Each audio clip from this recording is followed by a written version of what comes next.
ગઈકાલ તારીખ 8 જુલાઈ 2026ના રોજ આશરે રાત્રે સાડા 9 વાગ્યાની આસપાસ રાજકોટ શહેર તાલુકા પોલીસ સ્ટેશન વિસ્તારમાં આવેલ મોકાજી સર્કલ પાસે એક હત્યાનો ખૂબ જ દુઃખદ અને ગંભીર બનાવ બનેલ હતો. આ ઘટનાની વિગત જોઈએ તો આ ગુનાના આરોપીઓ પોતાના બુલેટમાં પૂરપાટ ઝડપે અને ઘોંઘાટ થાય તેવી રીતે જતા હતા. જે બાબતે તેમને મરણ જનાર કૃષ્ણસિંહ જાડેજા તથા એક સાહેબ રહેન્દ્રસિંહ જાડેજા સાથે એક સામાન્ય જેવી બોલાચાલી થઈ હતી.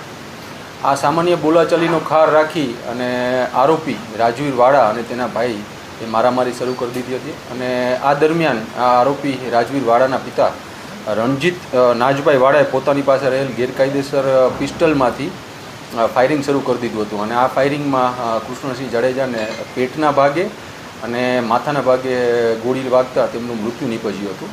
અને બીજા સાહેબ રહેન્દ્રસિંહ જાડેજાને માથાના ભાગે પિસ્ટલના કૂદાથી ગંભીર ઈજાઓ પહોંચાડી અને આ આરોપીઓ ત્યાંથી નાસી ગયા હતા. આ બનાવ અંગે રાજકોટ તાલુકા પોલીસ સ્ટેશનમાં ભારતીય ન્યાય સંહિતાની કલમ 103(1), 118(2), 3(5), 352 આર્મ્સ એક્ટ અને જીપી એક્ટ હેઠળ ગુનો દાખલ કરવામાં આવેલો હતો.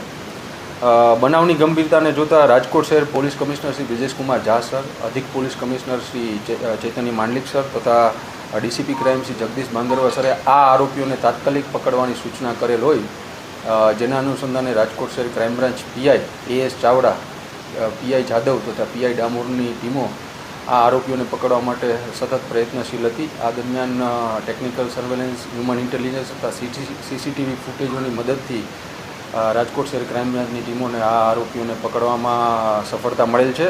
આ આરોપીઓના નામ છે રણજીતભાઈ નાજભાઈ વાડા, કે જે મુખ્ય આરોપી છે, અને એમનો પુત્ર રાજવીર રણજીતભાઈ વાડા તથા એક કાયદાના સંઘર્ષમાં આવેલ બાળ કિશોર પણ આમાં સામેલ છે. આ તમામ આરોપીઓને રાજકોટ ભાવનગર હાઈવે પર સરદાર નજીકથી પકડી પાડવામાં આવેલ હતા. અને આમાં મુખ્ય આરોપી રણજીત વાડા ગુનાહિત માનસિકતા ધરાવે છે. તેના વિરુદ્ધ રાજકોટ શહેર તેમજ બાબરા પોલીસ સ્ટેશનમાં પ્રોહિબિશનના ગુનાઓ દાખલ છે. હત્યાનું આ બસ સામાન્ય બોલાચાલીનું જ એક કારણ હજી સુધીની અમારી તપાસમાં સામે આવ્યું છે. અને અરાઉન્ડ 4 થી 5 રાઉન્ડ ફાયર કરવામાં આવ્યા. આ ગેરકાયદેસર જ હથિયાર હતું અને એને લઈને પણ તપાસ હાથ ધરવામાં આવી.